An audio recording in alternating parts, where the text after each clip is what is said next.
Coucou les merveilles, je suis super contente de vous retrouver dans cette vidéo du coup pour vous présenter la surprise dont je vous parlais pour les 1000 abonnés, le fait qu'on soit arrivé à 1000 abonnés. En fait c'est une technique de divination autour des mots. Je voulais vous présenter cette technique pour que vous puissiez l'utiliser pour vous avoir des réponses à vos questions. J'ai beaucoup testé cette technique pendant à peu près un mois là, pour vraiment pouvoir vous en parler sous toutes les coutures, pour voir toutes les possibilités qu'il y avait avec cette technique. Cette technique, c'est moi qui l'ai inventée, vous la trouverez nulle part ailleurs, donc voilà, c'est aussi pour ça qu'il a fallu que j'explore tout ça, parce que c'était un peu, je l'ai fait à l'intuition en fait. Donc c'est une technique où vous allez avoir besoin d'une feuille, d'un stylo et éventuellement d'un dictionnaire. Moi j'ai acheté un petit dico comme ça, vous pouvez en trouver pour 5 €. Je trouve que c'est mieux en fait si vous voulez utiliser la technique sur le long terme, ça va être mieux d'avoir un dictionnaire. Je vais vous expliquer après pourquoi. Voilà, donc c'est une technique qui est basée sur les mots. Alors du coup, je trouve que après le risque, enfin moi personnellement j'ai remarqué que les mots ça avait tendance à me faire partir dans mon mental, contrairement aux images qui chez moi, voilà, je sais pas, il y a quelque chose de plus intuitif facilement pour moi dans les images.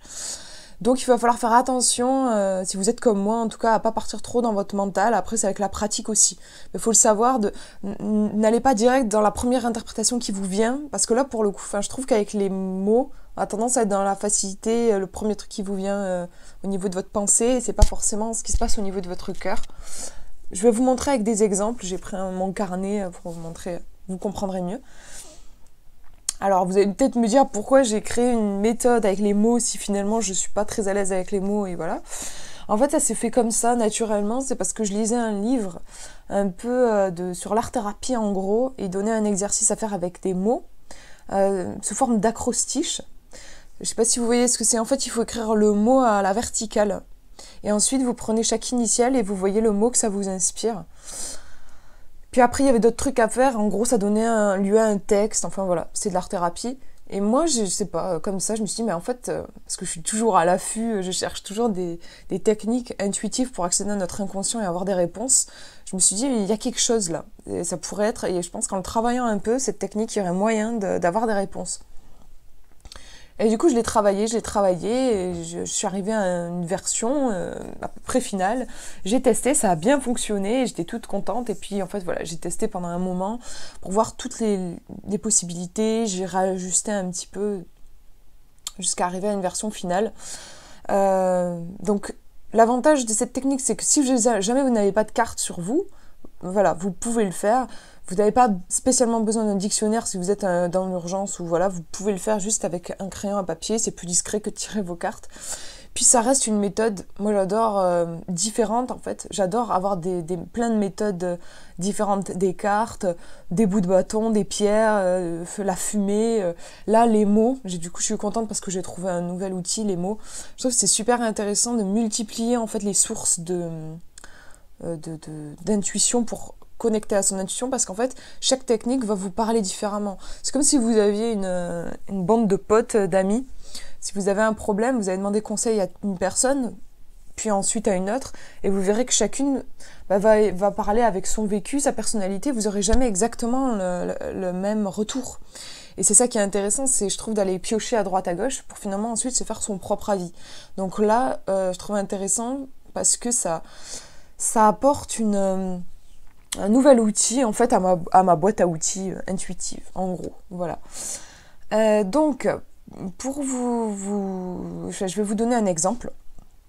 Moi, j'ai fait avec, je voulais savoir mon inconscient, qu'est-ce qu'il avait envie de me dire. Donc, pour ça, j'ai pris le mot qui me paraissait le plus logique, entre guillemets, pour accéder à mon inconscient. Moi, c'était mon prénom, Chloé. Je me dis, Chloé, qu'est-ce que tu as envie de me dire, en fait? Donc, ce que j'ai fait, c'est que j'ai écrit Chloé, voilà, comme à la verticale, comme je vous disais tout à l'heure. Et ensuite, j'ai fait une acrostiche. Alors, toujours en vous connectant, bien sûr, à l'intention, la question est très importante. Pourquoi Chloé? Parce que je veux savoir ça représente pour moi en fait mon moi caché, ma Chloé cachée que je ne vois pas. J'ai envie qu'elle me dise, qu'elle me transmette un message. Ensuite, une fois que vous êtes connecté à ça, vous allez prendre chaque lettre. Vous pouvez le faire avec votre prénom, et du coup, si vous voulez tester. Donc moi, le C, le premier mot qui me vient à l'esprit, en fait. Alors, le problème, c'est que moi, par exemple, le premier mot qui vient à l'esprit avec un C, c'est chien. Il n'y a pas de mal à ça. Le problème, en fait, c'est que j'ai remarqué que ça devenait un peu un automatisme. À chaque fois que je voyais un C, je voyais chien. Et donc là, comme je vous disais, c'est un souci. Si vous voulez souvent utiliser plusieurs fois cette technique, à un moment, ça risque de fausser l'outil parce qu'on risque d'être dans une routine de... Voilà.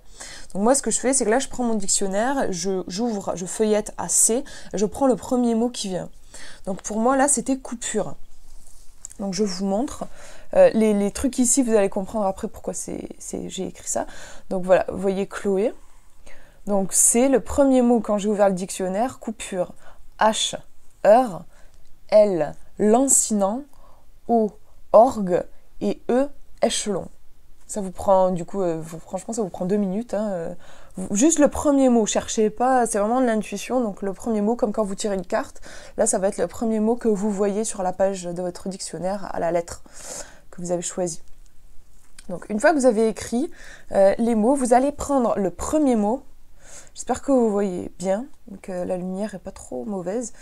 Vous allez prendre le premier mot, donc ici, coupure, et échelon. Et vous allez faire, j'ai fait des petites branches comme ça, en fait, vous écrivez tout ce à quoi ça vous fait penser.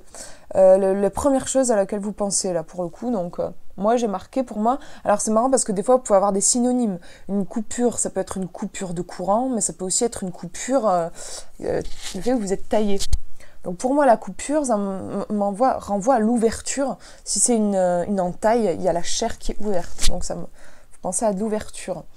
À de la douleur, si jamais c'est une entaille également. Et la séparation, j'ai pensé aussi à une coupure... je sais pas, c'est le mot qui m'est venu, par exemple, une coupure dans une relation. On coupe la relation, ça peut être du coup une séparation. Interruption, je pensais aussi à une coupure de courant. Voilà. Interruption, il n'y a plus de courant, il y a quelque chose qui se termine. Voilà, en gros, normalement, vous n'en avez pas 50 000 non plus, c'est ceux qui vous viennent plus à l'esprit comme ça. Par exemple, là, j'en ai 4, souvent 3-4 mots. Et ici, échelon. Un pas après l'autre, petit à petit, monter. Pour moi, si on monte des échelons comme les barreaux d'une échelle, on va monter. C'est ce qui me vient, le premier truc qui me vient à l'esprit, c'est ça, donc je note. Voilà. Donc déjà, en fait, avec ça, vous allez avoir une information. Vous voyez, coupure et échelon, vous allez faire le lien avec votre question. Donc moi, je demandais qu'est-ce que mon âme, en gros, a envie de me dire. En fait, le fait de faire des petits traits, là, et de noter à quoi ça vous fait penser, ça vous permet de creuser le mot au niveau des sensations que ça vous procure. Donc ensuite, là, vous regardez. Donc là, je vais le faire avec vous, hein, parce qu'en fait, j'ai noté, mais j'ai pas encore interprété. Je voulais interpréter avec vous en vidéo. Donc ici, ça me parle il y a quelque chose qui s'ouvre. Je regarde ouverture, peut-être une douleur, quelque chose lié à de la séparation, une interruption. Et échelon qui me dit un pas après l'autre, petit à petit monter. En fait, moi, ce que ça m'évoque, c'est que actuellement, je suis seule. Mon compagnon est parti pour faire un stage et je vis très mal la séparation, en fait. Ça me renvoie à la coupure. Le fait que d'être seule, je vive mal la solitude et je pense que du coup, je pense que ça me parle de ça, du fait que y a une coupure, il y a une séparation, je suis toute seule et que petit à petit, donc là je vais sur l'échelon, petit à petit, il y a un apprentissage dont je n'ai peut-être pas conscience, mais qui est en train de se faire. Et petit à petit, l'échelon, comme je disais, ça m'évoque monter. Et petit à petit, je vais peut-être réussir à dépasser cette blessure. Je crois que j'ai une espèce de blessure d'abandon, une sorte de dépendance affective. Et petit à petit, un pas après l'autre, je vous montre du coup les mots, voilà, petit à petit, un pas après l'autre, je vais réussir à grimper, à monter, dépasser cet obstacle, comme si c'était un mur de pierre, et voilà, et que ça ira mieux. Je me dis que ça peut me parler de ça. Donc déjà là on a une première information. La deuxième information que vous allez avoir, c'est en regardant vos mots ici, et vous allez les classer en famille. Là c'est un petit peu plus long et ça demande une réflexion. Donc là j'ai coupure, heure, lancinant, orgue, échelon, et il va falloir que je les regroupe. Et il faut vraiment créer des groupes, c'est-à-dire au début ce que je me retrouvais avec par exemple 2 groupes avec 2 mots, et à la fin j'avais un mot, je savais pas où le caser, et du coup je le mettais tout seul dans un autre groupe. Non, il vaut mieux, c'est important d'avoir des groupes qui soient... Enfin, pas un mot exclu en fait, il faut les faire rentrer dans des groupes. Moi, en réfléchissant bien, j'avais l'idée de répétition. Ça j'ai écrit ici répétitif. Répétitif avec l'heure qui va se répéter, puisqu'on a... par exemple, là, je fais cette vidéo, il est 13h, ensuite il va être 14h, 15h. Voilà. Vous voyez l'idée, moi ça m'envoie ça. D'ailleurs, on a le mot lancinant en dessous, bon là c'est clairement ça, ça évoque le fait de quelque chose qui se répète sans arrêt. On a aussi l'échelon, on va monter, il y a quelque chose qui se répète. Le point commun en fait entre tous ces mots pour moi, à ce moment-là, c'est la répétition. Et ensuite, je me retrouve avec l'orgue et la coupure. Pas évident. En fait, moi, ce qui m'est venu, c'est le point commun entre ces 2 mots, c'est à l'intérieur de soi. Parce que la coupure, là, je vais me baser plus sur la coupure, l'entaille. C'est comme si, il peut y avoir des corps étrangers qui rentrent, il y a une ouverture dans notre corps, il peut y avoir des choses, par exemple une coupure, ça peut être avec une lame, la lame va rentrer dans notre corps, donc on a l'idée à l'intérieur de soi, et l'orgue va créer un son qui va rentrer à l'intérieur de nous, on va l'entendre, et voilà, il y a cette idée de l'avoir à l'intérieur de soi. Ça paraît ça va sûrement vous paraître complètement tiré par les cheveux, c'est normal, c'est parce que c'est mon inconscient qui parle. Pour moi, c'est évident, en fait, mais ça ne le sera que pour moi. Et du coup, voilà, faites cet exercice pour vous, pour ce qui vous vient, vous, à l'esprit. Du coup, moi, je me retrouve avec répétitif à l'intérieur de soi. Et là, je revois ma question. Qu'est-ce que ma petite voix intérieure, ma petite Chloé intérieure a envie de me dire ? Elle me dit qu'il y a quelque chose visiblement qui se répète à l'intérieur de moi. Moi, ça m'évoque peut-être qu'il y a un schéma qui se répète. Là aussi, du coup, si je repars sur... parce que je peux faire le lien avec la première information que j'ai eue, qui me parlait du fait que je suis un petit peu... je suis séparée de mon compagnon actuellement, dans le sens où il est pas avec moi, ici dans l'appartement. Et que petit à petit je vais réussir à le dépasser, quelque chose qui est en train de se passer. Ici du coup peut-être que ça me dit que oui, il y a un côté répétition, c'est-à-dire que c'est à chaque fois qu'il s'en va je me sens pas bien, le schéma se répète à l'intérieur de soi, m'évoque le fait que c'est inconscient, il y a un schéma inconscient qui se répète.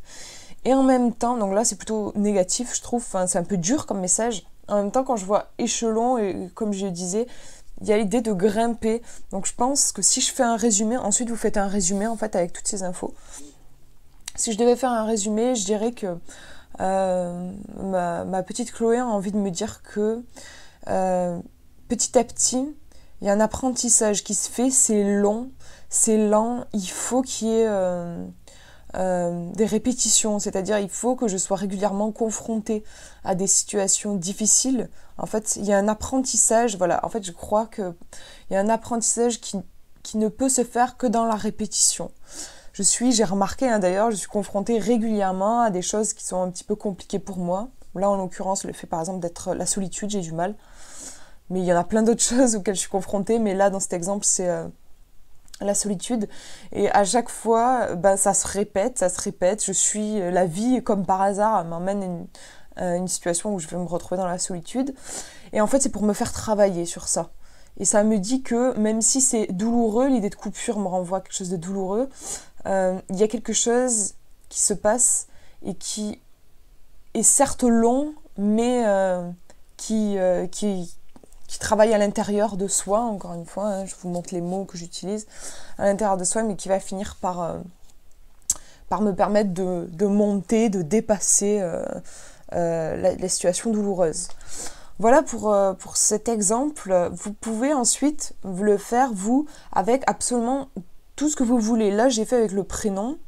Vous pouvez aussi, en fait, écrire votre question, par exemple, comment est-ce que je peux trouver plus d'harmonie dans mon couple, et vous prenez le mot-clé pour vous dans votre question. Par exemple, ici, ça va plutôt être le couple. Vous écrivez couple. En fait, vous allez prendre toujours le mot sur lequel vous voulez travailler. En fait, vous allez travailler inconsciemment sur un thème. Donc, par exemple, le couple. Et ensuite, vous faites tout l'exercice. C'est-à-dire, voilà, vous prenez les mots que vous trouvez spontanément dans le dictionnaire ou intuitivement. Et ensuite, vous détaillez ce que ça signifie pour vous. Vous faites le lien avec votre question. Et ensuite, vous voyez les points communs en essayant de faire des familles. Alors, vous pouvez faire 2 familles, 3 familles. Il n'y a pas de nombre de familles imposé, simplement éviter d'avoir un exclu, quoi. Il faut qu'il trouve des points communs. Et ensuite, toujours faire le lien avec votre question. Donc moi, j'ai essayé avec, par exemple, sur des thèmes, sur le thème du couple, j'ai essayé sur le thème de l'argent, j'ai pas fait sur le thème de la santé, ça peut être intéressant. Vous pouvez aussi vous connecter à votre ange, par exemple, si vous connaissez son nom. Si vous avez, voilà, vous voulez bien lui donner un prénom, vous pouvez noter son prénom et voir ce qu'il a envie de vous dire. Si vous ne connaissez pas son nom et que vous avez envie de vous connecter, vous pouvez écrire ange aussi. Qu'est-ce que vous pouvez faire d'autre? Vous pouvez faire de la divination aussi avec cette méthode. Par exemple, moi pour tester, je demandais qu'est-ce que j'allais vivre le lendemain. Donc par exemple, pour vous donner un exemple, c'était où? Je cherche dans mon carnet.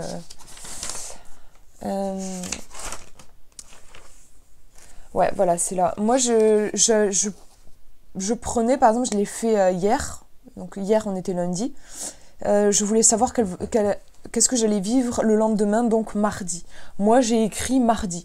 Mais après, en fait, le mot importe peu. Si vous avez envie d'écrire, j'en sais rien, moi, lendemain, vous pouvez aussi travailler sur ça. En fait, c'est le mot qui vous parle le plus, qui pour vous représente le mieux votre question. Moi, c'était mardi. Et vous voyez, c'est un peu brouillon, vous allez sûrement pas voir grand. Je vais plutôt vous l'expliquer. Moi, en premier mot, mardi, j'avais meurtre. Et en dernier mot, j'avais inséré. En fait, ça m'a évoqué quand j'ai détaillé les mots meurtre. Bon, forcément, il y a de la violence, il y a quelque chose qui s'ouvre aussi. Je vois une balle qui rentre dans le corps de quelqu'un, le corps qui s'ouvre et qui va prendre la balle. Ça peut être une lame de couteau aussi, le corps qui s'ouvre et la lame qui rentre. Et c'est marrant parce qu'inséré, on a la même idée. On a une idée d'ouverture. Après, j'ai écrit finesse, délicatesse. Il y a quelque chose, pour moi, inséré, ça m'évoquait ça. Et déjà, vous voyez, avec ce premier exercice, on voit bien que j'avais écrit, il y a une intrusion. Il y a quelque chose, ça m'a renvoyé à une intrusion. Il se trouve qu'aujourd'hui, j'ai eu un petit, un truc un peu douloureux qui m'est arrivé. J'ai été heurtée par les paroles d'une personne. Ça m'a heurtée dans ma sensibilité. Vous voyez, j'avais écrit délicatesse, finesse, c'est intéressant, je trouve. Et j'ai été heurtée dans le sens, vous voyez, quelque chose qui s'ouvre. Je me suis sentie, pas respectée. Je me suis sentie blessée, en fait. Justement, c'est intéressant, je me suis sentie blessée. Vous voyez, en fait, comment c'est assez dingue, je trouve. Comment, voilà, on peut avoir des informations. Après, qu'est-ce que j'avais oui, justement, c'est intéressant. En mots, au niveau des familles, j'avais l'intrusion, justement. J'avais noté intrusion et extraverti. Et c'est intéressant puisque, vous voyez, après toujours, c'est intéressant de faire un feedback, enfin de revoir après. Extraverti, j'ai été blessée par une personne qui était assez extravertie, qui parlait sans trop faire attention à ce qu'elle disait. Vous voyez, donc ça fonctionne super bien au niveau divinatoire aussi, c'est super. Vous pouvez aussi essayer, après vous faites aussi vos tests, si vous voulez par exemple avoir un message pour quelqu'un, pour un ami, vous pouvez aussi écrire le prénom de cet ami et voir un message intuitif pour cet ami. Vous pouvez faire d'autres. Vous pouvez même, si vous voulez aussi, vous connecter à un ange en particulier. Si vous aimez les anges, par exemple, je sais pas, l'archange Gabriel, vous pouvez écrire Gabriel et voir quel message il a à vous transmettre. Travailler avec... si je crois, moi je suis pas calée en ange, mais il me semble que Gabriel... Donc, je vais dire des bêtises. Mais les anges, ils ont des spécialités au niveau de la santé, de la protection. Michael, par exemple, c'est à peu près le seul dont je suis sûre que c'est la protection. Si vous vous sentez en insécurité, vous avez envie d'avoir des conseils au niveau de la protection ou un message au niveau de la protection, vous pouvez demander à Michael, vous écrivez Michael et vous faites l'exercice aussi. Vous pouvez même vous connecter à des grands esprits. Moi, par exemple, j'adore Léonard de Vinci. Des fois, j'ai besoin d'inspiration, de créativité. Je suis bloquée dans un projet. Je vais, pourquoi pas, travailler sur les énergies au niveau de Léonard de Vinci. En fait, en vrai, après, la seule limite, c'est votre imagination. Je l'ai fait aussi. J'ai essayé hier avec mon chien qui s'appelle Cookie. J'ai écrit son nom et j'ai aussi des informations par rapport à mon chien, ce qu'il voulait me dire. C'est hyper touchant d'ailleurs, il y avait vraiment une énergie très... tout en simplicité. Ça changeait parce que je me suis connectée aussi à des humains et j'ai essayé de travailler aussi avec des énergies en travaillant avec des prénoms d'humains. Et quand j'ai utilisé le prénom de mon chien, c'était une énergie... beaucoup plus pure, sans dire que meilleure, mais il y avait quelque chose de simple dans le bon sens du terme, c'était magnifique. Donc voilà, c'est intéressant, vous pouvez tester tout ce que vous voulez. N'hésitez pas à me dire si jamais vous avez testé, vous avez envie de me faire un retour. En tout cas, je suis super contente de vous avoir présenté cette technique. J'espère que ça vous a pas paru trop compliqué. Que vous avez réussi à voir à peu près les mots, qu'il n'y a pas une super lumière, mais que vous avez réussi à voir, parce que le mieux c'est quand même de voir l'exemple. Sinon ça paraît vite un peu abstrait et compliqué. Voilà, écoutez, je vous fais de gros bisous, et puis je vous dis à une prochaine.